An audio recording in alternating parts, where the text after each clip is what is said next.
The gunshot echoed through the canyon before Olivia Walsh even understood what had happened, and then her 7-year-old son was screaming, clutching his arm as blood seeped between his small fingers and the world tilted sideways into chaos. Thomas.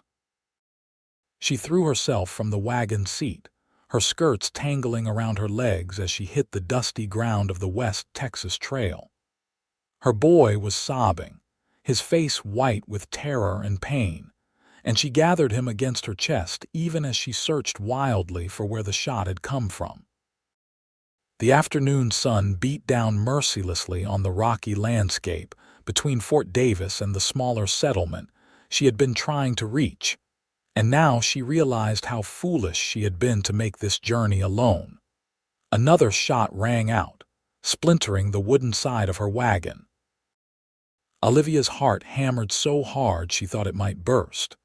She dragged Thomas behind the wagon wheel, trying to shield him with her body. His blood was warm and wet against her hands, and his terrified eyes looked up at her with complete trust that she would save him. But she had no gun, no weapon at all, and whoever was shooting at them was hidden somewhere in those rust-colored rocks that jutted up on either side of the narrow trail. "Mama, it hurts," Thomas whimpered, and the sound broke something inside her chest. "I know, sweetheart, I know." She pressed her hand harder against the wound on his upper arm, trying to stop the bleeding. The bullet had torn through the flesh, but she could not tell how deep it had gone or what damage it had caused. All she knew was that her son was hurt and afraid, and she was helpless to protect him. A third shot made her flinch, but this one came from a different direction. Then came the thunder of hoofbeats, fast and hard, and a man's voice shouting something she could not make out over the ringing in her ears. More gunfire, a rapid exchange that seemed to go on forever but probably lasted less than a minute. Then silence, broken only by Thomas's ragged breathing and her own pounding pulse. "Madam," the voice was deep and cautious. "Madam, are you hit?" Olivia looked up to see a cowboy approaching on foot, leading a large bay horse. He had his rifle still in one hand but pointed at the ground, and his other hand was raised slightly, as if to show he meant no harm. He was tall and broad-shouldered, wearing dusty leather chaps and a dark hat pulled low against the sun. His face was shadowed, but she could see the concern in his expression as his gaze moved from her to Thomas. "My son," she managed to say. "He has been shot." The cowboy was beside them in 3 long strides. He dropped to one knee in the dust, setting his rifle aside, and his hands were surprisingly gentle as he moved Olivia's blood-soaked fingers away from Thomas's arm. The boy cried out, trying to pull away, but the man spoke in a low, calm voice. "Easy there, son. I am just going to take a look. I promise I will be as careful as I can." He glanced up at Olivia. "My name is Owen Patterson. I was heading back to my ranch when I heard the shooting." "Olivia Walsh," she said automatically, watching as he examined Thomas's wound with practiced efficiency. "Is it bad?" "The bullet went clean through," Owen said after a moment. "That is good. Means we do not have to dig it out. But he has lost some blood, and we need to get this cleaned and bandaged properly, and soon." He looked up at her again, and she could see his eyes clearly now, a deep brown that reminded her of rich soil after rain. "There is a doctor in Fort Davis, about 5 miles back the way you came." "I was trying to get to Mason Creek," Olivia said, her voice shaking. "My husband's brother has a ranch there. He died 6 months ago, my husband, and we have nowhere else to go." Something shifted in Owen's expression, a flash of sympathy and something else she could not quite read. "Mason Creek is another 20 miles and the trail is not safe. Those men who shot at you, they have been causing trouble in this area for weeks. Outlaws, mostly deserters from the war, looking for easy targets." He looked down at Thomas, whose face was streaked with tears and dust. This boy needs attention now, and you need protection." "I cannot pay you," Olivia said, hating how desperate she sounded but unable to stop the words. "I have almost nothing left." Owen Patterson shook his head, his jaw tightening. "I am not asking for payment, madam. This child is hurt and afraid, and no decent man would leave you out here alone." He pulled a clean bandana from his pocket and began wrapping it around Thomas's arm with careful, sure movements. "I will get you both to Fort Davis, and then I will make sure you reach Mason Creek safely. I will protect him like he is my own, and you have my word on that." The simple certainty in his voice made Olivia's throat tighten with unexpected emotion. She had been alone for so long, carrying the weight of everything on her shoulders, and here was this stranger offering help without hesitation or condition. She nodded, not trusting herself to speak. Owen finished tying off the bandana and then stood, scooping Thomas up in his arms as easily as if the boy weighed nothing. Thomas made a small sound of protest, but then seemed to realize he was safe and relaxed slightly against the cowboy's chest. "Let me put him in the wagon, and then I will lead your horses back to town. Can you handle the reins, Mrs. Walsh?" "Yes." She climbed to her feet, her legs unsteady beneath her. "Thank you, Mr. Patterson. I do not know what would have happened if you had not come along." "Best not to think about that," he said quietly, settling Thomas onto a bed of blankets in the back of the wagon. He looked at the boy seriously. "You are a brave young man, Thomas. The doctor will fix you up just fine, you hear me?" Thomas nodded, his good hand clutching at Owen's sleeve. "Are you going to stay with us?" Owen's expression softened in a way that made Olivia's heart do something strange in her chest. "I am going to make sure you and your mama are safe. That is a promise." The ride back to Fort Davis seemed to take forever, even though Owen set a quick pace.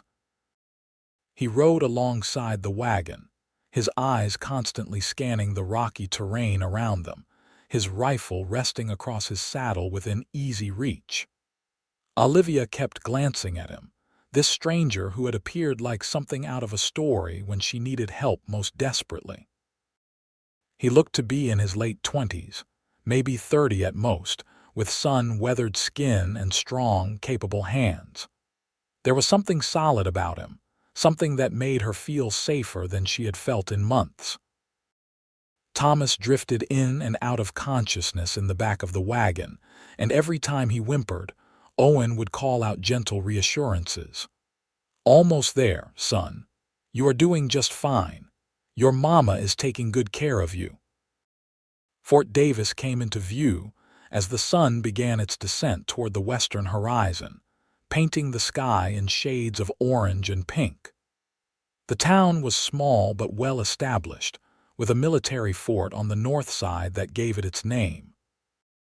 Owen guided them straight through the main street to a modest house with a sign that read, "Dr. Samuel Hendricks, Physician."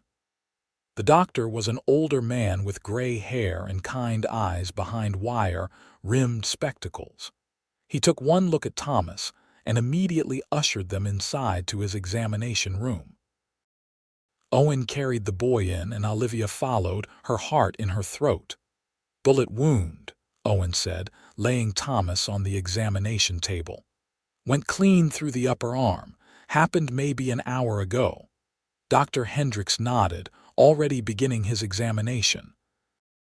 Olivia stood by her son's head, stroking his hair and murmuring soothing words while the doctor cleaned the wound with practiced efficiency. Thomas cried out when the antiseptic touched the raw flesh, and Owen moved to stand on the other side of the table, letting the boy grip his hand. "Squeeze as hard as you need to," Owen told him. "I have been hurt worse than this, and I know it is not fun." "Really?" Thomas asked through his tears. "Really.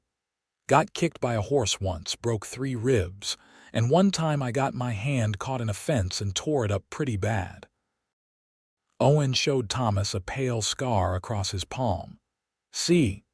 All healed up now, and yours will heal up too." Dr. Hendricks worked quickly, stitching the entry and exit wounds with neat, small stitches. Olivia watched, feeling slightly faint, but she kept her expression calm for Thomas's sake. When it was finally done, the doctor wrapped the arm in clean white bandages and gave Thomas a small dose of laudanum for the pain. "He will need to rest for several days," Dr. Hendricks said, looking at Olivia. "The wound should heal cleanly if we keep it clean and watch for infection. Change the bandages twice a day and bring him back if there is any sign of fever or if the wound looks inflamed." "Thank you, doctor," Olivia said. "How much do I owe you?" Before Dr. Hendricks could answer, Owen spoke up. "Put it on my account, Doc." "Mr. Patterson, I cannot let you," Olivia began, but Owen shook his head. "You said you do not have money to spare and your boy needed help. Consider it done." His tone was gentle but firm, leaving no room for argument. "Doctor." Hendricks looked between them with interest but said nothing, merely nodded. "The boy should not travel for at least a few days, preferably a week. Is there somewhere you can stay in town, Mrs. Walsh?" Olivia's stomach sank. She had not planned on staying in Fort Davis, had barely enough money for food and supplies to reach Mason Creek. The thought of paying for a hotel room for a week was impossible. Owen seemed to read her thoughts. "My ranch is about 3 miles outside of town, and I have a spare room. You and Thomas are welcome to stay there until he is well enough to travel safely." "I cannot impose on you like that," Olivia protested, even though she had no other options. "It is not an imposition," Owen said, and there was something in his voice that made her believe him. "I gave my word I would protect your boy like he is my own, and that means making sure he heals up properly. Besides, my place is a lot safer than staying in town or trying to push on to Mason Creek too soon." Dr. Hendricks nodded approvingly. "Owen's ranch is a good place. He runs cattle but keeps a clean house. The boy will be comfortable there." Olivia looked down at Thomas, who had already fallen into a drowsy sleep from the laudanum, his small face finally relaxed and peaceful. She thought about what Owen had said, about the outlaws who had attacked them, about the danger of traveling alone with an injured child. And she thought about the way this stranger had knelt in the dust beside her son, had spoken to him so kindly, had carried him with such care. "All right," she said quietly. "Thank you, Mr. Patterson. We will accept your hospitality." Something lit in Owen's eyes, something warm and pleased. "Then let us get you both settled. We can pick up any supplies you need in town, and then we will head to the ranch." They stopped at the general store, where Owen insisted on buying fresh bandages, more antiseptic, and enough food to last several weeks. Olivia tried again to protest, but he gave her a look that was half amused, half exasperated. "Mrs. Walsh, you have had a terrible day. Your son has been shot, and you are about to be my house guests. Please let me help without arguing about every single thing." Despite everything, Olivia felt a small smile tug at her lips. "You are very stubborn, Mr. Patterson." "So I have been told," he said, and there was a glint of humor in his eyes that made her realize he was actually quite handsome when he was not looking grimly concerned or watchful for danger. The ride out to Owen's ranch was quiet and peaceful. The evening air had cooled, and the landscape was bathed in the soft purple light of dusk. Thomas slept in the back of the wagon, and Olivia found herself relaxing for the first time since the shooting. Owen rode beside her, pointing out landmarks and telling her a bit about the area. "I have been ranching here for 5 years now," he said. "Bought the land after I left the cavalry. It is not a huge operation, but I run about 200 head of cattle and sell them at market twice a year. I also breed horses, and that is really my passion. Good horses are always in demand out here." "You were in the cavalry?" Olivia asked, curious despite herself. He nodded.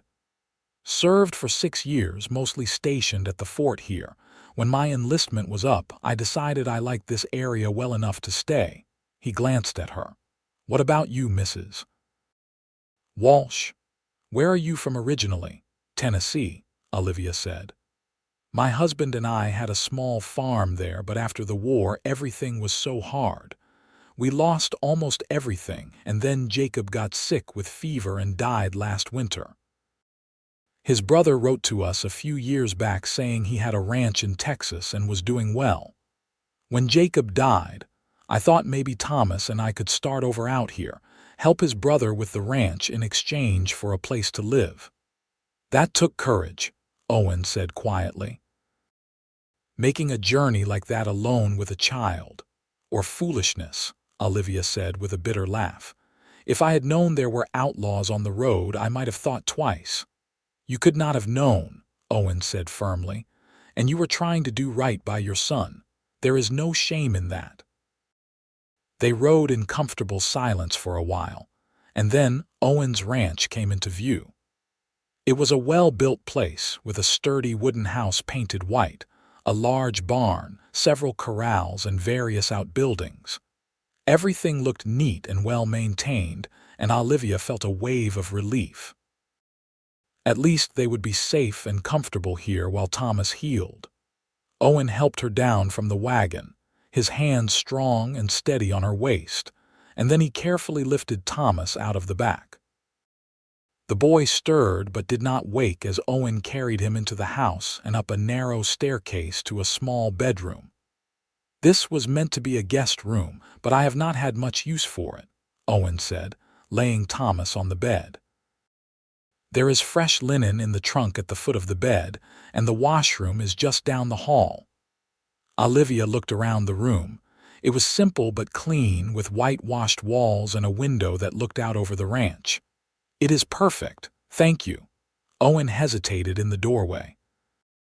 My room is right across the hall if you need anything during the night. I will show you where everything is once you get him settled. After she had changed Thomas into his night clothes and made sure he was comfortable, Olivia followed Owen back downstairs. The main room of the house was large and open, with a stone fireplace at one end and a solid wooden table and chairs in the center. The kitchen was off to one side, and everything was surprisingly tidy for a bachelor's home. I am not much of a cook, Owen admitted, but I can manage basic meals. There is stew left from yesterday if you are hungry. Olivia realized she had not eaten since early that morning, and her stomach was growling. That sounds wonderful, actually. They sat at the table together, eating bowls of surprisingly good beef stew with thick slices of bread. Owen had lit a lamp against the gathering darkness, and the warm glow made everything feel safe and domestic. It was strange, Olivia thought, how comfortable she felt here with this man she had only met a few hours ago. Tell me about your ranch, she said, wanting to fill the silence. How did you learn to manage cattle and horses? Owen leaned back in his chair, a thoughtful expression on his face. My father was a rancher back in Missouri. I grew up learning the work and I always loved it. When I joined the cavalry, I thought I was leaving that life behind, but it turned out all that experience made me valuable. They had me training horses and managing the fort's livestock. After a while, I realized I missed being my own boss, working my own land. So when my time was up, I took my savings and bought this place from a widow who was moving back east. You have family nearby? Olivia asked. A shadow crossed his face. No. My parents died of cholera when I was 20, and I have a sister who married and moved to California. We write sometimes, but I have not seen her in years. I am sorry, Olivia said softly. Owen shrugged, but she could see the old grief in his eyes. It is just how things worked out. What about you? Do you have family besides your brother-in-law? My parents died when I was young, and I was raised by an aunt who passed away before I married Jacob. It has just been Thomas and me for a while now. She looked down at her bowl. I hope Jacob's brother will welcome us. We have been writing letters, but it has been months since I heard from him. I am a little worried, to be honest. What is his name? Owen asked. I know most of the ranchers in this area. Robert Walsh. His ranch is supposed to be near Mason Creek. Owen frowned slightly. I know the name, but I have not met him personally. Mason Creek is a rough area. Lots of drifters and men who are not too particular about the law. If you do end up going there, you need to be careful. I do not have much choice, Olivia said quietly. I have no money, no other family, nowhere else to go. Owen was quiet for a long moment, and then he said, You have somewhere to go for now. You and Thomas stay here as long as you need to. And when it is time to go to Mason Creek, I will take you there myself and make sure you are safe. Olivia felt tears prick at her eyes, and she blinked them back quickly. Why are you being so kind to us? You do not even know us. Owen met her gaze steadily. Because it is the right thing to do, and because I know what it is like to feel alone in the world. If I can help, then I am going to help. That night, Olivia lay awake in the small guest room, listening to Thomas's steady breathing from the bed beside her. She had made herself a pallet on the floor, not wanting to disturb his injured arm by sharing the narrow bed. Her body was exhausted, but her mind would not quiet.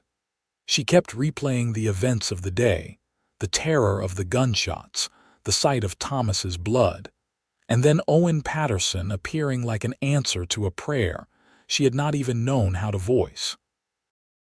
There was something about him that made her feel safe, and it was not just his physical strength or the way he handled a gun. It was the gentleness in his voice when he spoke to Thomas, the quiet competence with which he dealt with every problem, the genuine kindness in his eyes. She had not felt protected in a very long time, and the sensation was both comforting and unsettling. Stop it, she told herself firmly. He is just being a decent man, helping someone in need. Do not read anything more into it. But as she finally drifted off to sleep, her last thought was of Owen's hands, strong and gentle, wrapping the bandana around her son's arm. The next morning dawned clear and bright. Olivia woke to the smell of coffee and frying bacon, and for a moment she was disoriented, forgetting where she was. Then it all came back, and she sat up quickly, checking on Thomas. He was still asleep, his face flushed but not feverish, and the bandage on his arm looked clean. She dressed quickly and went downstairs to find Owen in the kitchen, managing a skillet with practiced ease. He looked up when she entered and gave her a small smile. Good morning. I hope the smell did not wake you. It smells wonderful, Olivia said honestly. I should be the one cooking, though. You have done so much already. You can take over kitchen duty once you are settled, Owen said, sliding eggs onto a plate. But today you rest and take care of your boy. How is he doing? Still sleeping, but he looks all right. I will change his bandage after breakfast. They ate together, and Olivia found herself watching Owen when she thought he was not looking. In the morning light, she could see details she had missed the day before. His hair was dark brown with just a hint of curl, and his hands, though calloused and scarred from hard work, moved with surprising grace. He had a strong jaw and a mouth that looked like it smiled easily, though right now his expression was serious as he concentrated on his food. "What is your plan for the day?" she asked. "I need to check on the cattle and make sure everything is secure around the ranch. One of my hired men, Sam, will be here later this morning. He helps me with the heavy work a few days a week. I will introduce you so you know who to expect around the place." After breakfast, Olivia went upstairs to check on Thomas, who was just waking up. He looked small and pale against the white pillows, and his eyes were wide with confusion until he saw her. "Mama, I am right here, sweetheart." She sat on the edge of the bed and felt his forehead. "Still no fever, thank God. How does your arm feel?" "It hurts," Thomas said, his lower lip trembling. "Where are we?" "We are at Mr. Patterson's ranch. He is the man who helped us yesterday, remember? He is letting us stay here until you are well enough to travel." Thomas looked around the room, taking it all in. "Is he nice?" "He is very nice," Olivia said, and she meant it. "Now, let me look at your arm, and then we will get you something to eat." The wound looked good. No signs of infection, and Olivia carefully cleaned it and applied fresh bandages the way Dr. Hendricks had shown her. Thomas was brave, only whimpering a little, and she rewarded him with a kiss on the forehead.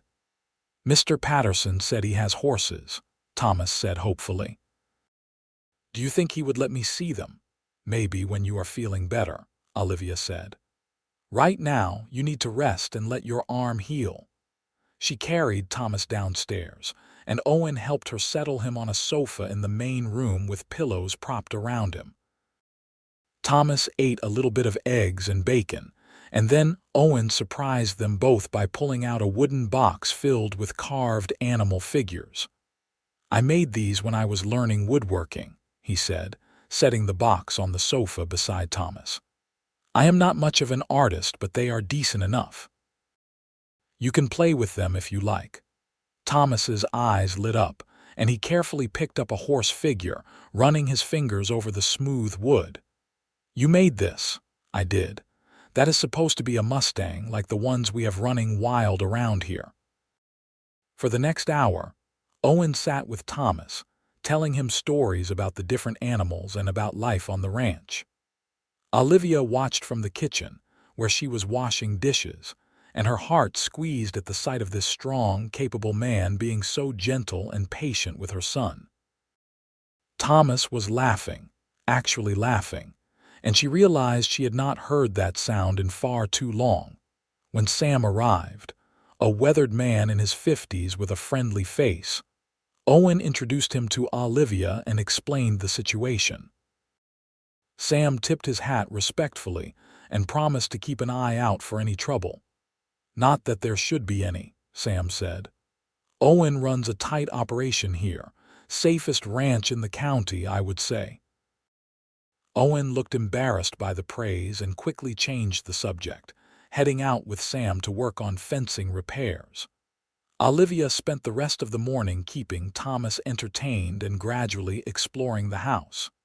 It was clear that Owen took pride in his home. Everything was well maintained, and there were small touches that suggested he cared about making it comfortable.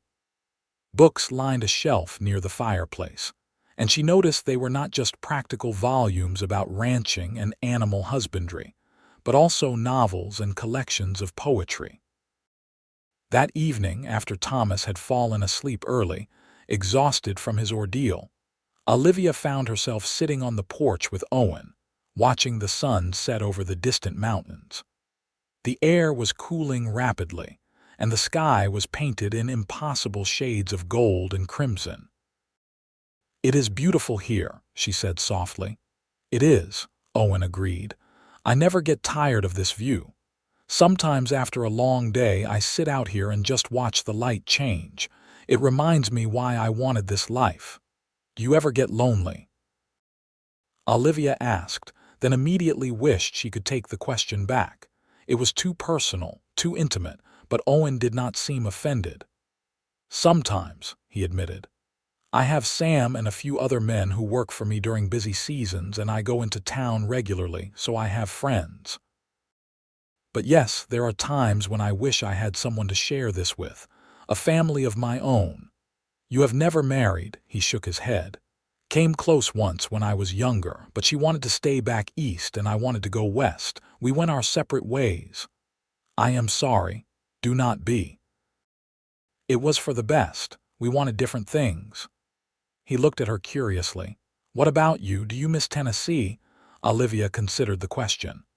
"I miss what it used to be before the war, but that place does not exist anymore. Too much changed, too much was lost. Coming here felt like the only way to start fresh. And now you are going to Mason Creek to live with your brother-in-law, if he will have us," Olivia said. I keep wondering what we will do if he changed his mind, if there is no place for us there." Owen was quiet for a moment, and then he said, "Then you will figure something else out. You are stronger than you think, Mrs. Walsh. Not many women would have the courage to travel across half the country with a young child. I did not have much choice. There is always a choice. You could have stayed in Tennessee, tried to make it work. But you chose to take a risk for a better life. That is courage." His words warmed something inside her, and she felt herself relax in a way she had not relaxed in months. They sat in comfortable silence as the stars began to appear, and Olivia realized with some surprise that she was in no hurry to go inside. Being here, on this porch, with this quiet, steady man beside her, felt right in a way she could not quite explain. The next few days fell into a gentle rhythm. Owen went about his work on the ranch each day, but he always made time to check on Thomas, to bring him small gifts like interesting rocks or a bird's feather, to tell him stories that made him laugh. Thomas adored him, and Olivia could see her son coming back to life, the fear and pain of the shooting gradually fading. Olivia took over the cooking and cleaning, insisting that she needed to earn their keep somehow. Owen protested at first, but then he admitted that having home-cooked meals was a luxury he had not realized he missed. "This is the best fried chicken I have had in years," he said one evening, reaching for a second piece. "It was my grandmother's recipe," Olivia said, pleased by his obvious enjoyment. "She taught me when I was just a girl." "Well, she taught you well." Olivia found herself looking forward to the evenings most of all, when Thomas was asleep, and she and Owen would sit together, sometimes on the porch, sometimes by the fire in the main room, and talk. She learned about his time in the cavalry, about the challenges of running a ranch, about his dreams of breeding horses that would be known throughout Texas. He listened, really listened, when she talked about her life before, about Jacob and the farm and how hard it had been to watch everything fall apart. "He was a good man," she said one night, talking about her late husband, "but the war broke something in him.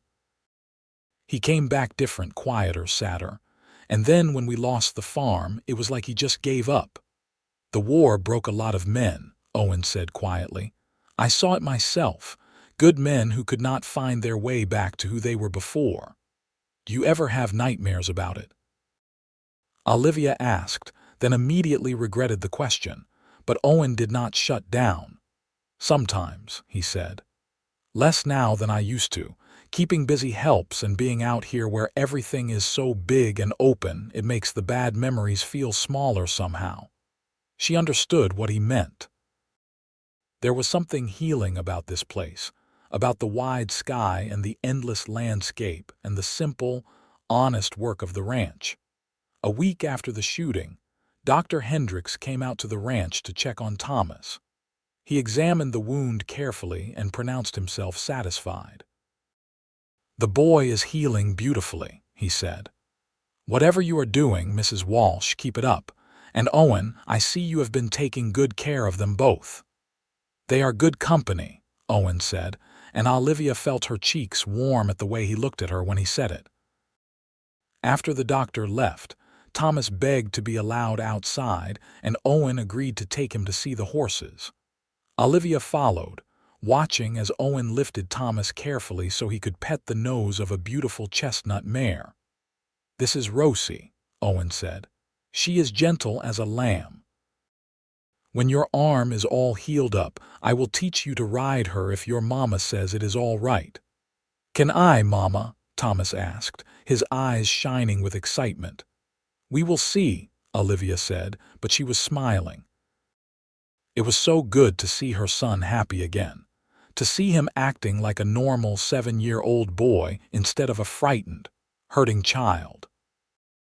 Owen showed them around the ranch, introducing them to the other horses, pointing out where he was planning to build a new barn next spring, explaining his breeding program.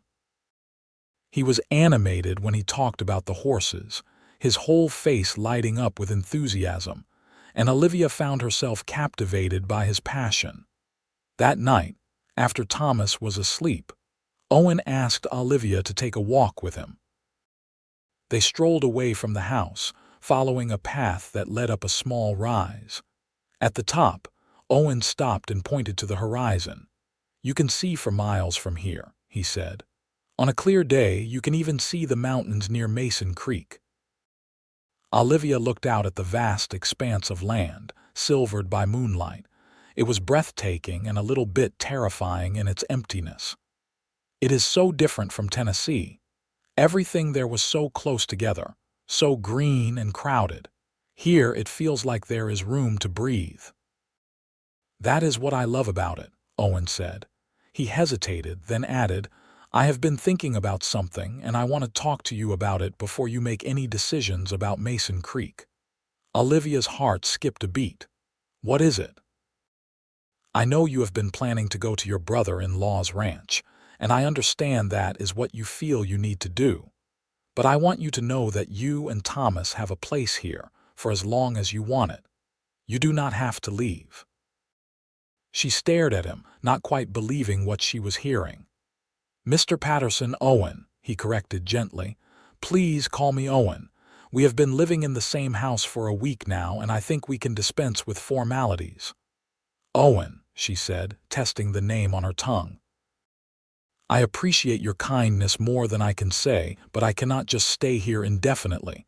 It would not be proper, and besides, you need your home back." "What if I do not want my home back?" Owen said, and there was an intensity in his voice that made her breath catch.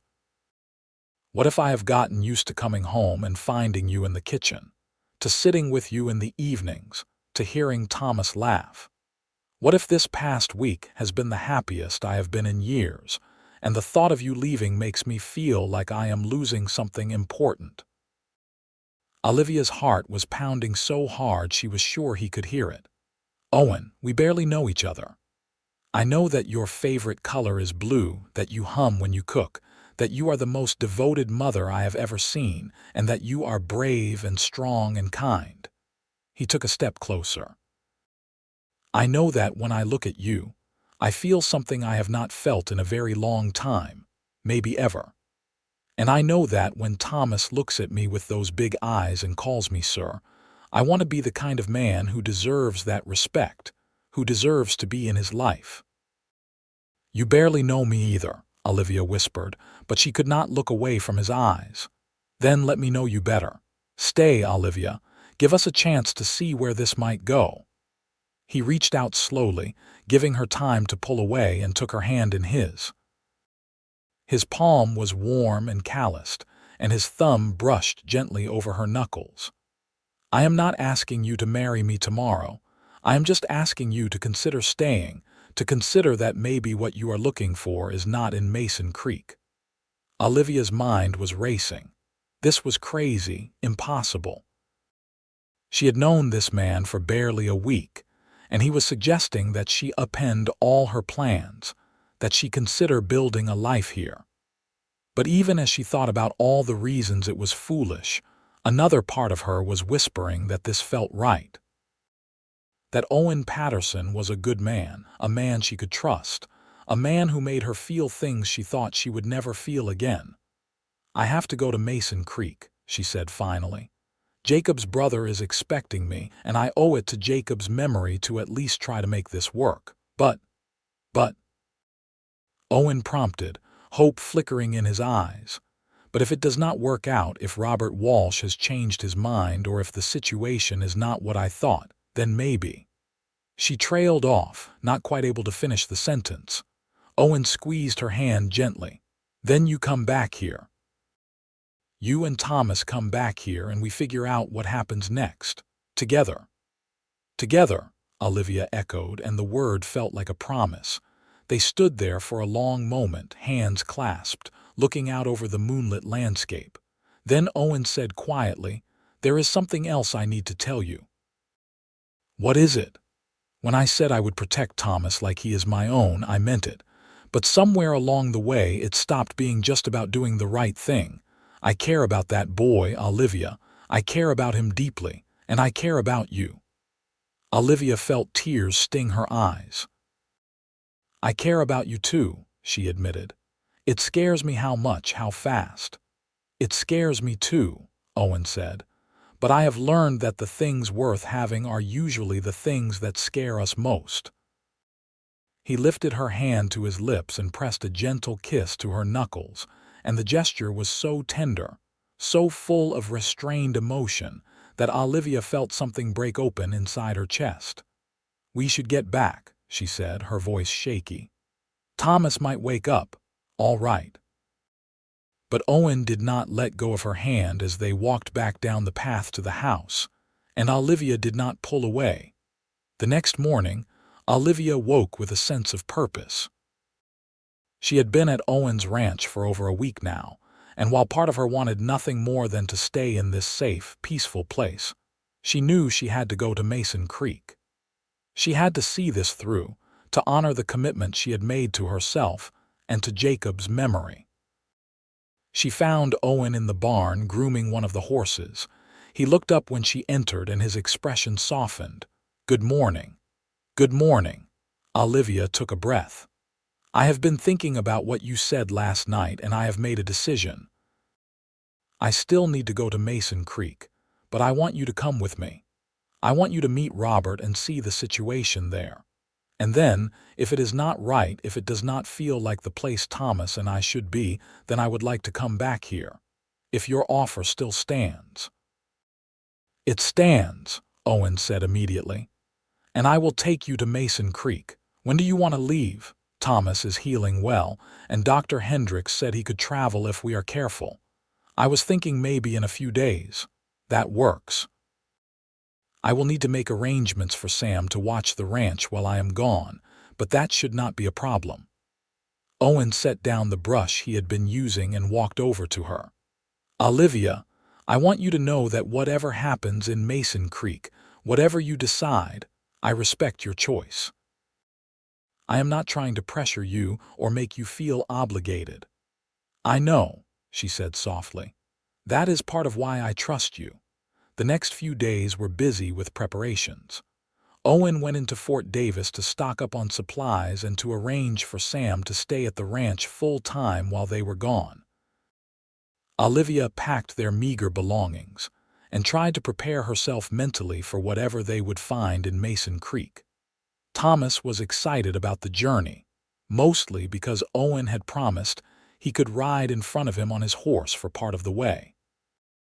The boy had recovered remarkably well, and though his arm was still bandaged and tender, he had regained his energy and his smile.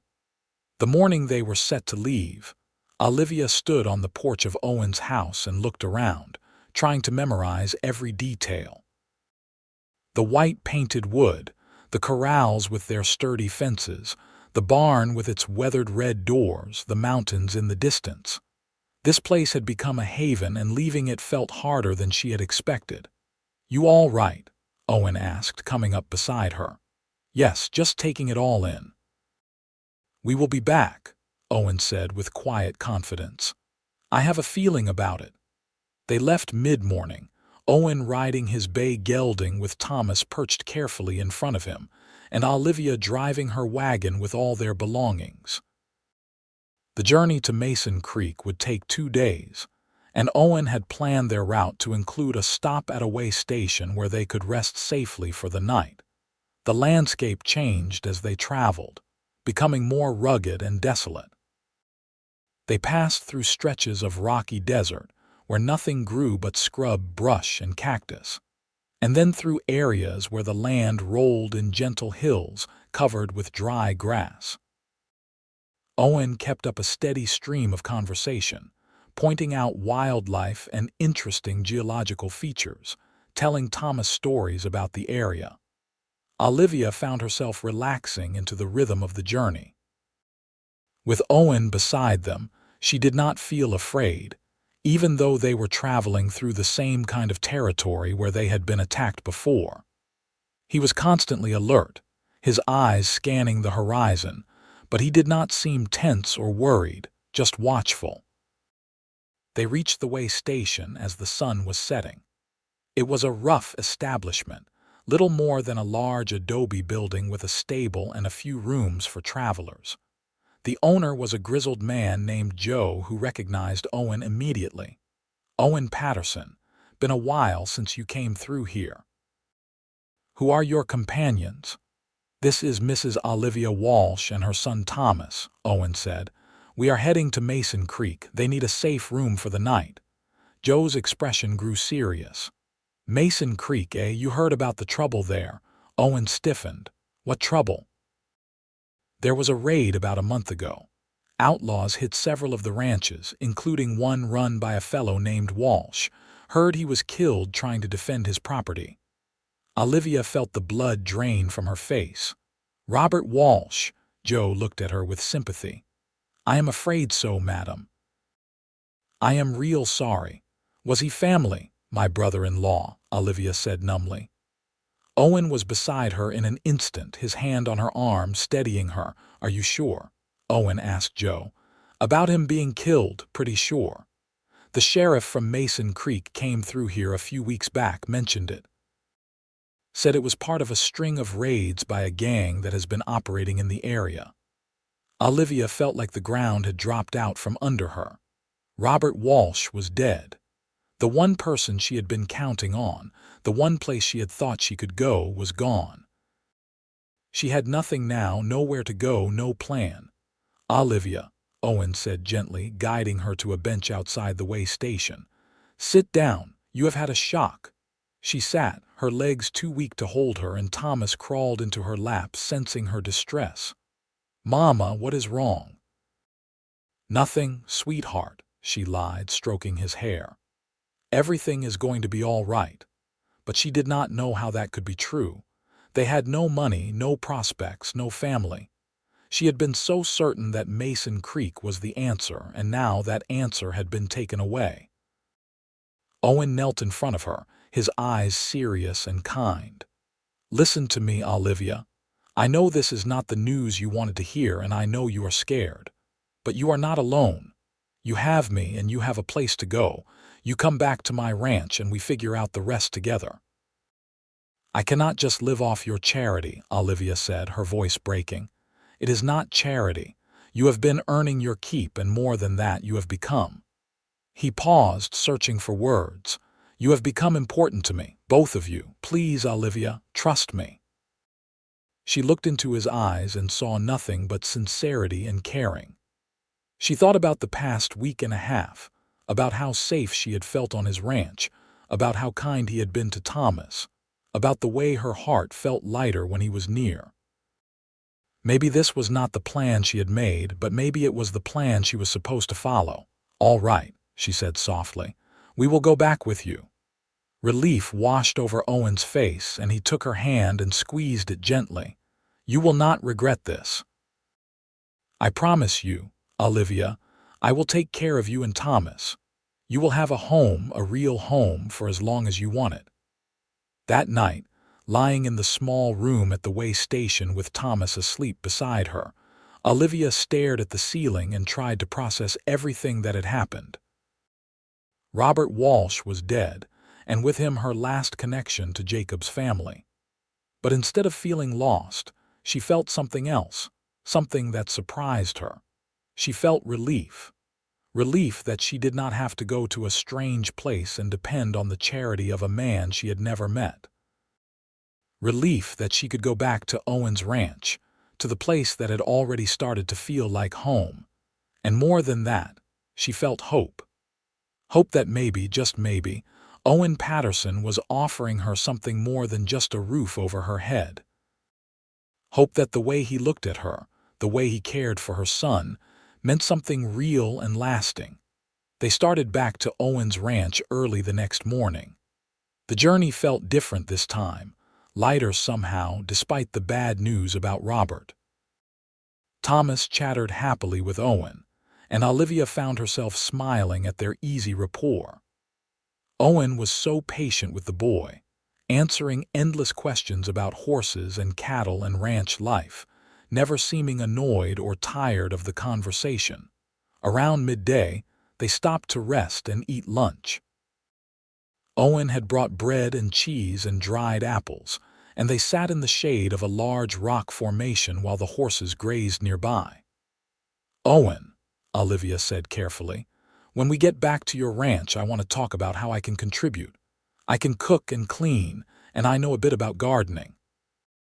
Maybe I could start a vegetable garden and I could preserve food for the winter. I could help with the bookkeeping too if you need it. I am good with numbers." Owen looked at her with something like admiration. "You do not have to prove your worth to me, Olivia. I know. But I need to feel like I am contributing, not just taking." "All right," Owen said. "A vegetable garden would be wonderful, and I confess my bookkeeping is not the best. I tend to let things pile up. If you wanted to help with that, I would be grateful." He hesitated, then added, "But I also want you to know that even if you could not do any of those things, I would still want you there. It is not about what you can do for me. It is about being together." The simple honesty of his words made Olivia's throat tight with emotion. She reached out and touched his hand, just briefly. "Thank you for saying that." They arrived back at the ranch late in the afternoon.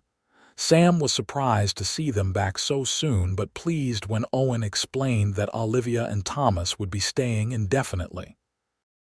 After Sam left for the evening, Owen started a fire in the main room, and the three of them sat together as the sun set outside. "I am going to go check on the animals one more time," Owen said after a while. "Thomas, do you want to come with me?" Thomas looked at Olivia for permission, and she nodded. "Stay close to Owen."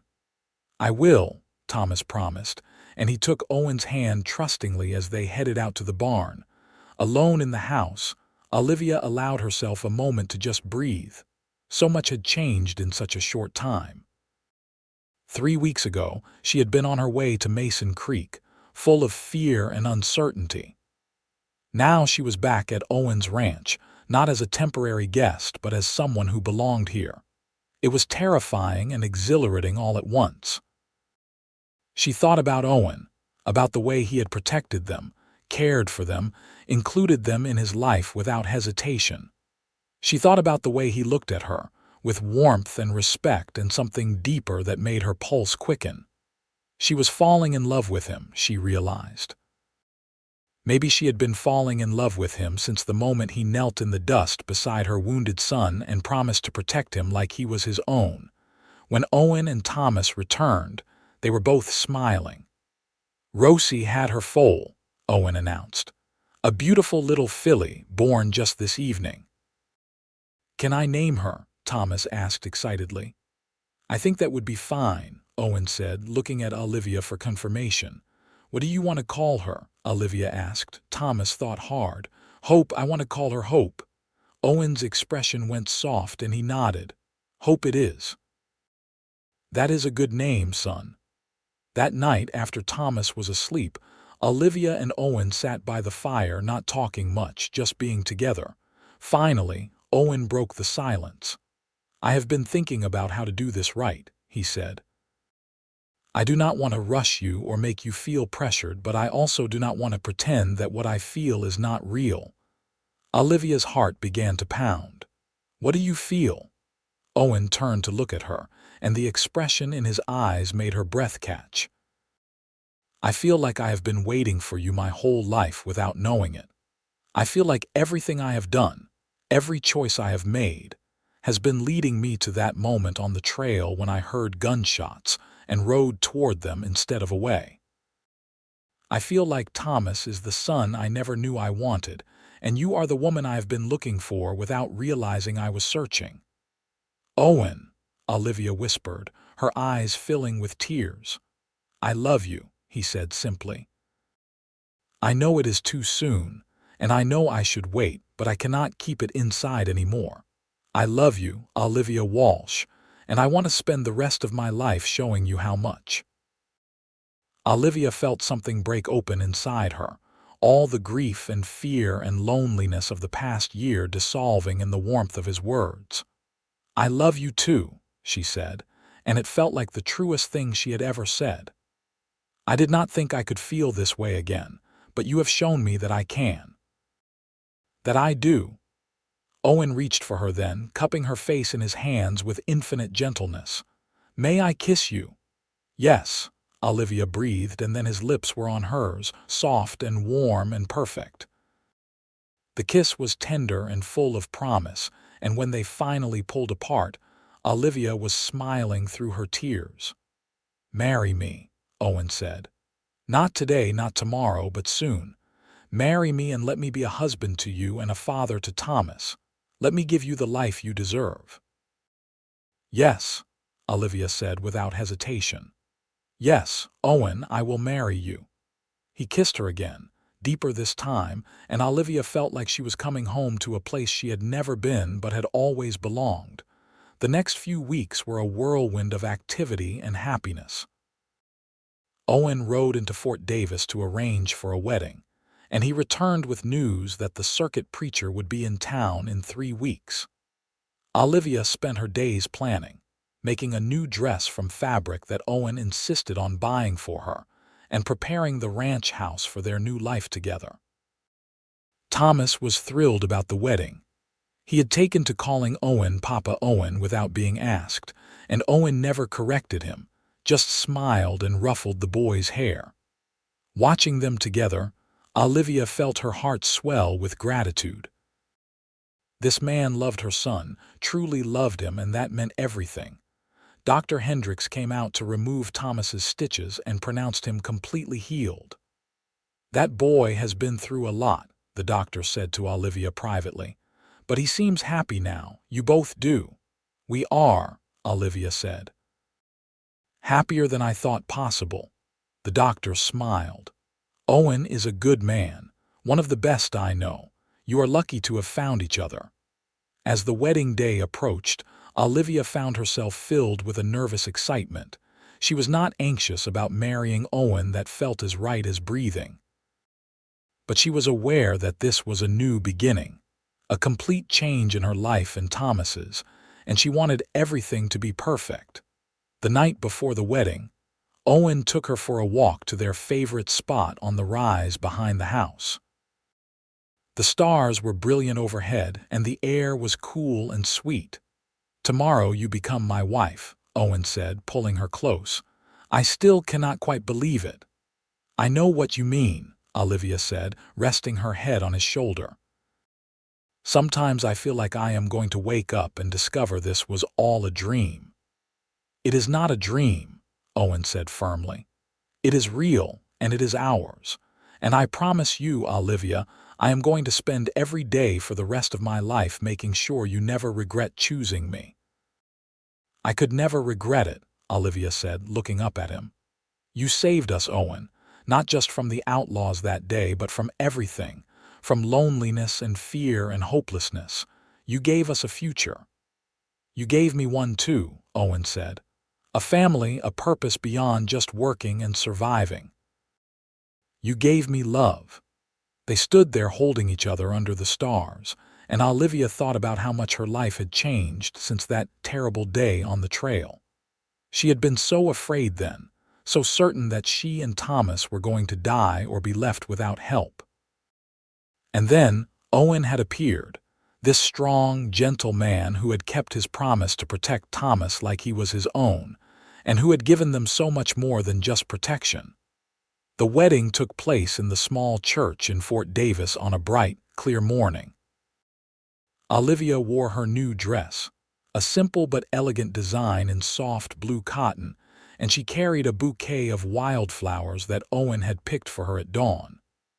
Thomas stood beside them, dressed in new clothes that Owen had bought for him, his face shining with happiness. The church was full of people, friends and neighbors who had come to celebrate with them. Sam was there, and Dr. Hendricks, and many of the other ranchers and townspeople who knew Owen and respected him. Olivia was touched by how many people had come, how warmly they welcomed her into their community. The preacher was an elderly man with a kind face, and he spoke about love and commitment and building a life together. When it came time for the vows, Owen's voice was strong and clear. I, Owen Thomas Patterson, take you, Olivia Marie Walsh, to be my lawfully wedded wife. I promise to love you, honor you, protect you, and cherish you in good times and bad, in sickness and health, for as long as we both shall live. I promise to be a good husband to you and a good father to Thomas, and to always put our family first. Olivia felt tears streaming down her face as she spoke her own vows. I, Olivia Marie Walsh, take you, Owen Thomas Patterson, to be my lawfully wedded husband. I promise to love you, honor you, support you, and stand beside you in joy and sorrow, in plenty and want, for as long as we both shall live. I promise to build a home with you, to raise our children with you, and to love you more with each passing day. When the preacher pronounced them husband and wife, Owen kissed her with such tenderness and joy that the whole congregation burst into applause. Thomas hugged them both, and Olivia laughed through her tears, feeling happier than she had ever felt in her entire life.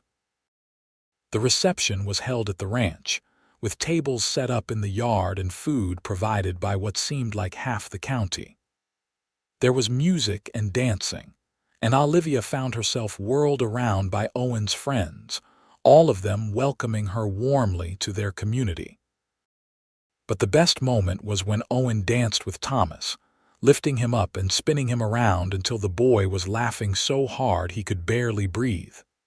As the sun began to set and the guests started to leave, Sam took Thomas home with him for the night, giving Owen and Olivia time alone. They stood in the yard, watching the last of the wagons disappear down the road, and then Owen swept Olivia up into his arms. "What are you doing?" she laughed. "Carrying my bride over the threshold," Owen said, grinning. "It is tradition." He carried her into the house and up the stairs to their room, the room that had been his alone but was now theirs together. He set her down gently, and then he just looked at her for a long moment. "You are so beautiful," he said quietly. "Not just on the outside, though you are that, but inside too. Your strength, your courage, your kindness. You are the most beautiful person I have ever known." Olivia felt her heart overflow. "I love you so much, Owen." "I love you too," he said, and then he was kissing her, and there was no more need for words. Their wedding night was tender and sweet, full of whispered promises and gentle touches. Owen treated her like she was precious, taking his time, making sure she felt loved and cherished. And Olivia gave herself to him completely, holding nothing back, knowing that she was finally, truly home. The first year of their marriage was one of the happiest of Olivia's life. She threw herself into making the ranch a real home, planting a large vegetable garden that produced more than enough for them to eat and preserve for winter. She took over the bookkeeping, organizing Owen's records, and discovering that the ranch was actually more profitable than he had realized. She also started raising chickens, and the fresh eggs were a welcome addition to their meals. Thomas thrived on the ranch. His arm healed completely, leaving only a small scar that he wore proudly, telling anyone who would listen about the day Papa Owen saved him from outlaws. He learned to ride Rosie, and Owen patiently taught him about caring for horses and cattle. The boy grew taller and stronger, his face losing the pinched, worried look it had carried for so long. Owen was everything Olivia could have hoped for in a husband. He was patient and kind, hardworking and reliable. He never spoke harshly to her or to Thomas, never made her feel like she was anything less than an equal partner in their life together. He made her laugh, comforted her when she had days where she missed Jacob or felt overwhelmed by grief for the life she had lost. And he loved her, demonstrating it in 1,000 small ways every single day. One evening, about 8 months after their wedding, Olivia realized she had missed her monthly courses. She waited a few more weeks to be sure, and then she told Owen the news. They were sitting on the porch, watching the sunset as they often did, when she took his hand and placed it on her still flat stomach. "There is going to be another member of our family," she said softly. "In about 6 months, if my calculations are right." Owen stared at her for a moment, and then his face broke into the biggest smile she had ever seen. "A baby! We are going to have a baby!" "Yes," Olivia said, laughing at his excitement. "We are going to have a baby." Owen let out a whoop of joy and picked her up, spinning her around before carefully setting her back down. "I am sorry. I should not have done that. I need to be more careful with you now." "I am pregnant, not fragile," Olivia said, but she was touched by his concern. "But yes, we are going to have a baby. Are you happy?" "Happy does not even begin to cover it," Owen said, his eyes bright. "A baby, our baby. Oh, Olivia, this is the best news I have ever gotten." They told Thomas the next day, and the boy was just as excited as Owen. "I am going to be a big brother?" he asked in wonder. "Really, really," Olivia confirmed. "What do you think about that?" "I think it is wonderful," Thomas said seriously. "I will teach the baby everything I know." Over the next months, Olivia blossomed. Owen was attentive and protective, making sure she did not overwork herself, but he also respected her need to stay active and useful. He built a cradle in the evenings, working by lamplight to create something beautiful and sturdy for their child. Thomas helped, holding boards and handing Owen tools, and the sight of them working together always made Olivia smile. Dr. Hendricks came out regularly to check on Olivia, and he pronounced her healthy and strong. "You are made for this," he told her. "I expect you will do just fine." The baby came on a warm spring evening, born in the same bedroom where Olivia and Owen had spent their wedding night. The labor was long and hard, and there were moments when Olivia thought she could not bear it anymore. But Owen was with her the whole time, holding her hand, encouraging her, telling her how strong and brave she was. When the baby finally came, filling the room with lusty cries, Dr. Hendricks cleaned the infant and placed the baby in Olivia's arms. "You have a son," he said, smiling. Olivia looked down at the tiny, red-faced baby in her arms and felt her heart expand impossibly larger. He was perfect, with a cap of dark hair and strong lungs that announced his presence to the world. "A son," Owen whispered, kneeling beside the bed with tears streaming down his face. "We have a son." "What should we name him?" Olivia asked. Owen thought for a moment, then said, "What about Jacob, after your first husband? He was Thomas's father, and I want Thomas to know that we honor that memory."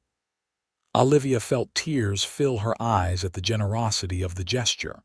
"And we could give him your middle name," she said. "Jacob Thomas Patterson. That way he is connected to both of you." "Jacob Thomas Patterson," Owen repeated, trying out the name. "I like it. Welcome to the world, Jacob." Thomas was allowed in to meet his new brother a few minutes later, and the awe on his face as he looked at the tiny baby made both Olivia and Owen tear up again. "He is so small," Thomas whispered. "Can I hold him?" "Very carefully," Olivia said, helping Thomas sit beside her on the bed and showing him how to support the baby's head. Thomas held his new brother with such gentle care, such obvious love, that Olivia knew everything was going to be all right. Their family was complete and whole, knit together not by blood alone but by love and choice and commitment. The months that followed Jacob's birth were busy and exhausting but filled with joy. Owen was a devoted father, taking turns walking the floor with the baby at night, changing diapers without complaint, and looking at his son with such wonder and love that it made Olivia fall in love with him all over again every day. Thomas was a wonderful big brother, always eager to help with the baby, to fetch things for Olivia, to sing to Jacob when he cried. The bond between the two boys was immediate and strong, and Olivia knew that they would be close their entire lives. As Jacob grew from an infant to a toddler, the ranch continued to thrive. Owen's horse breeding program became well known throughout the region, and he was able to expand his operations, hiring more permanent hands to help with the work. The vegetable garden produced bountifully, and Olivia began selling her preserved goods in town, bringing in additional income that they saved for the future. One evening, when Jacob was nearly 2 years old and Thomas was 9, the four of them sat on the porch together, watching the sunset. Jacob was on Owen's lap, babbling happily and pointing at the colors in the sky. Thomas was leaning against Olivia, reading aloud from a book that Owen had bought for him. "You remember the day we met?" Owen asked Olivia quietly, so as not to interrupt Thomas's reading. "Every detail," Olivia said. "How could I forget? You saved our lives that day." "No," Owen said, shaking his head. "You saved mine. I was living half a life before you came along, just going through the motions. You and Thomas gave me purpose, gave me a reason to be more than just a man with a ranch. You gave me a family." Olivia reached over and took his hand, lacing their fingers together. "We saved each other then." Owen smiled and leaned over to kiss her, soft and sweet. Jacob giggled and patted Owen's face with his chubby hands, and Thomas looked up from his book and groaned dramatically. "You two are always kissing," he said, but he was grinning. "Get used to it," Owen said, pulling Thomas over for a one-armed hug while keeping Jacob secure in his other arm. "That is what happens when you love someone." "I love all of you," Thomas said simply. "This is the best family ever." Olivia felt tears prick her eyes again, but they were happy tears this time. She looked at her husband, at her sons, at the land stretching out before them in the golden evening light, and she thought about the journey that had brought her here. The fear and pain, the uncertainty and grief, all of it had led to this moment, this perfect, beautiful moment. "Yes," she said softly, "this is the best family ever." The years continued to pass, each one bringing new joys and challenges. When Jacob was 4, Olivia gave birth to twin girls, Emma and Grace, who looked just like their father with dark hair and brown eyes. Owen was overjoyed to have daughters, and he doted on them shamelessly, building them a playhouse in the yard and teaching them to ride almost as soon as they could walk.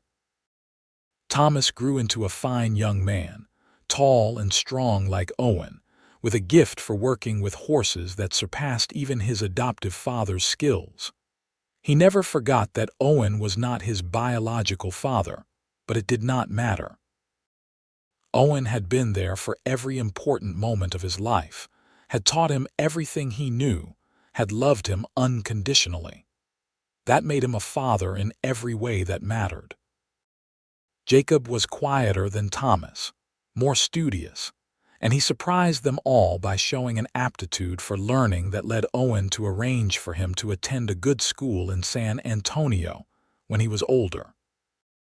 The twins were wild and fearless, always getting into trouble and making everyone laugh with their antics. The ranch prospered under Owen and Olivia's joint management, becoming one of the most successful operations in the region. They were able to build a larger house, with separate bedrooms for all the children and a parlor where Olivia hosted quilting bees and social gatherings for the other ranch wives. But through all the growth and change, the core of their family remained the same. Owen and Olivia's love for each other only deepened with time, growing richer and more complex as they faced life's challenges together. They had disagreements, of course, moments of frustration and miscommunication, but they always worked through them with honesty and respect. On their 10th wedding anniversary, Owen took Olivia back to the spot where he had first told her he loved her, the rise behind the house where they could see for miles in every direction. The children were spending the night at Sam's house, giving them precious time alone. 10 years, Owen said, looking out at the landscape they had built their life on. Sometimes it feels like yesterday, and sometimes it feels like I have loved you forever. I feel the same way, Olivia said, leaning into his embrace. Thank you for giving me this life, Owen. For giving Thomas a father, for giving me more children than I ever dreamed I would have, for loving me so well.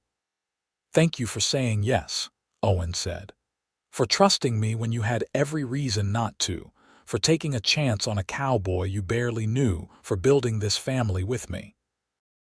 They stood there together as the stars began to appear, just as they had done so many times over the years. And Olivia thought about that day on the trail, when her boy had been hurt and afraid, and a cowboy had promised to protect him like he was his own.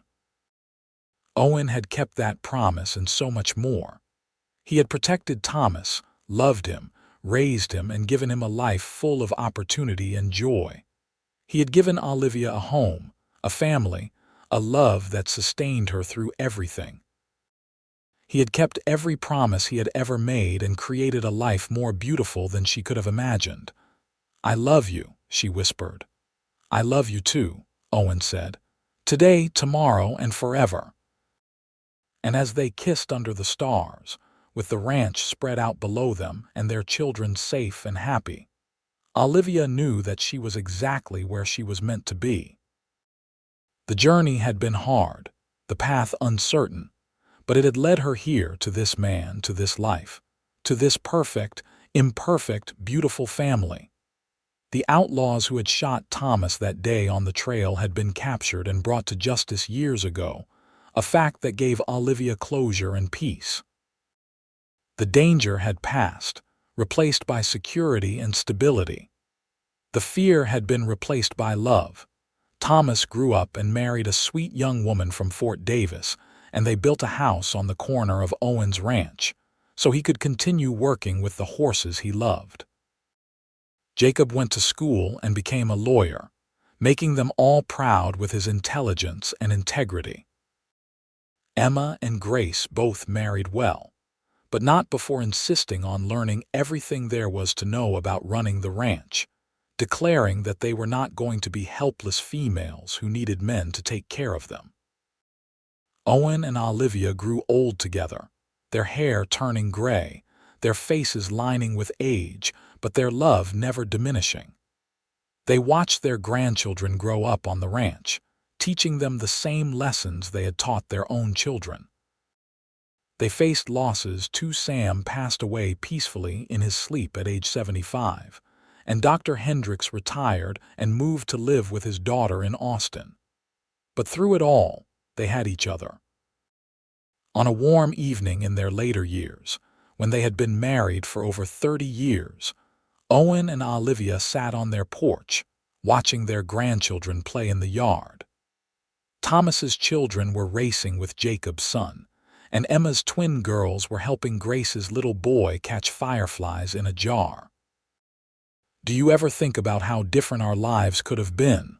Olivia asked. "If you had not heard those gunshots that day, if you had not decided to ride toward the danger instead of away from it." "I try not to," Owen admitted. "It is too terrible to contemplate. But I will say this, I believe we were meant to find each other. I believe that everything that happened, as hard as it was, led us exactly where we needed to be." "I believe that too," Olivia said. She looked at her husband, at the man who had been her savior, her protector, her partner, and her great love. "You know what I remember most about that day?" "What?" "The way you looked at Thomas when you promised to protect him like he was your own. The certainty in your voice, the gentleness in your hands. I knew in that moment that you were a good man, even though I did not know yet that you were my man." Owen smiled, his eyes crinkling at the corners the way they always did when he was truly happy. "He was so small and afraid, and all I could think was that I had to make him feel safe. I had to make you both feel safe. And then somewhere along the way, making you safe became making you mine, making you my family. We are your family, Olivia said firmly. We have always been your family. From the moment you knelt in that dust and wrapped a bandana around Thomas's arm. They sat in comfortable silence, watching their legacy play out before them in the laughter of their grandchildren, in the prosperity of the ranch, in the strong bonds of the family they had created together. And Olivia knew, with every fiber of her being, that they had built something that would last long after they were gone. Years later, when Olivia and Owen were both in their 80s, they sat on that same porch on a beautiful spring evening. Their children had thrown them a party to celebrate their 50th wedding anniversary, and the ranch had been full of family and friends, food and music and joy. Now it was quiet again, just the two of them, as it had been so many times before. 50 years, Olivia said wonderingly. Half a century. Best 50 years of my life, Owen said, and his voice was still strong despite his age. I would do it all again in a heartbeat. So would I, Olivia said. She looked at him, at the man who had been her everything for so long, and she felt the same flutter in her heart that she had felt the first time he kissed her. Thank you for loving me, Owen. Thank you for loving my son. Thank you for giving me this beautiful life. Thank you for saying yes, Owen said, just as he had on their 10th anniversary and their 20th and their 30th. Thank you for trusting me. Thank you for being mine. As the sun set over the Texas landscape, they both loved so much, painting the sky in brilliant shades of orange and gold and pink. Owen and Olivia held hands and watched in contented silence. They had traveled far from that terrible day on the trail, but they had traveled together, and that had made all the difference. Their love story, born from fear and violence, had become something beautiful and enduring. They had built a family, a home, a legacy that would continue long after they were gone. And it had all started with a simple promise: I will protect him like he is my own, that had grown into a love that spanned 5 decades and touched countless lives. As the last light faded from the sky and the stars began to appear, Owen turned to Olivia and said, I love you, today, tomorrow, and forever. I love you too, Olivia replied, squeezing his hand. Today, tomorrow, and forever. And they sat there together under the vast Texas sky. Two souls who had found each other when they needed each other most, who had built a life of love and laughter and family, who had kept every promise and honored every vow. Their story was complete, their circle closed, their love eternal. The ranch would continue.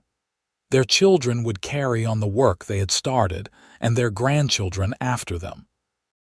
The land would endure, as it always had, a testament to what could be built when two people chose love over fear, when they faced challenges together, when they honored their commitments and protected those they loved. But for now, in this perfect moment, there were just the two of them, Owen and Olivia Patterson, together at the end as they had been through all the years between.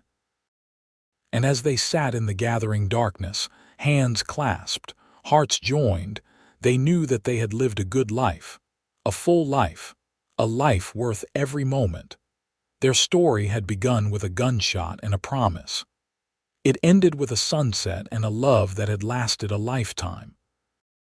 And in between, there had been everything that mattered: family, home, devotion, and a love so deep and true that it had transformed two strangers on a dusty Texas trail into soulmates who would be together for eternity. The night deepened around them, wrapping them in its gentle embrace, and somewhere in the distance, they could hear their great-grandchildren laughing as they played. The sound made them both smile, a reminder that life goes on, that love creates ripples that spread far beyond one couple, one promise, one moment of courage on a dangerous road. Owen Patterson had promised to protect a hurt and frightened boy like he was his own. He had kept that promise and in doing so had found everything he had been searching for without knowing it. And Olivia Walsh, who had been so afraid and so alone, had found a man worthy of her trust, worthy of her love, worthy of building a life beside. Together, they had created something that would last forever, a family bound not just by blood, but by choice, by love, by the unbreakable bonds of people who had chosen each other every single day for 50 years. Their story was one of hope triumphant over despair, love conquering fear, and the transformative power of keeping one's word. As they finally rose to go inside, Owen helped Olivia to her feet with the same gentle care he had shown her that first day on the trail. And Olivia looked at him with the same trust and love that had been in her eyes when she agreed to return to his ranch all those years ago. "Ready?" Owen asked. "Always," Olivia replied, and they walked inside together, closing the door on another perfect day in a lifetime full of them, secure in the knowledge that whatever tomorrow brought, they would face it together, just as they always had. Their love story, born in the Wild West of 1870s Texas, had become legend in their family, passed down from generation to generation. And every time it was told, the lesson was the same: that one act of kindness, one kept promise, one moment of choosing to help instead of turning away could change everything.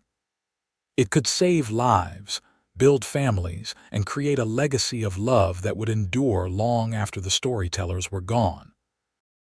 Owen and Olivia Patterson had lived that truth every day of their marriage, and their family would continue to live it long into the future, a testament to the power of love, the importance of promises kept, and the beautiful life that could be built when two people found each other at exactly the right moment and chose to build something lasting together.